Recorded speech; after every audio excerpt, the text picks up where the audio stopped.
اور سب لوگ پہلے ایک ہی امت یعنی ایک ہی ملت پر تھے، پھر جدا جدا ہو گئے۔ اور اگر ایک بات جو تمہارے پروردگار کی طرف سے پہلے ہی طے نہ ہو چکی ہوتی تو جن باتوں میں وہ اختلاف کرتے ہیں ان میں فیصلہ کر دیا جاتا۔ اور کہتے ہیں کہ اس پر اس کے پروردگار کی طرف سے کوئی نشانی کیوں نازل نہیں ہوئی؟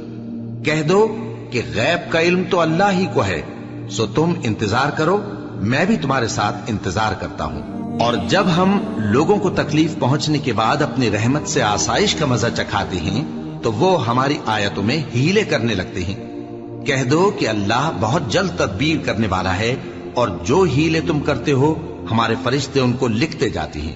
وہی تو ہے جو تم کو جنگل اور دریا میں چلنے پھرنے اور سیر کرنے کی توفیق دیتا ہے، یہاں تک کہ جب تم کشتیوں میں سوار ہوتے ہو اور کشتیاں خوشگوار ہوا کی مدد سے سواروں کو لے کر چلنے لگتی ہیں اور وہ اس پر خوش ہوتی ہیں، تو ناگہاں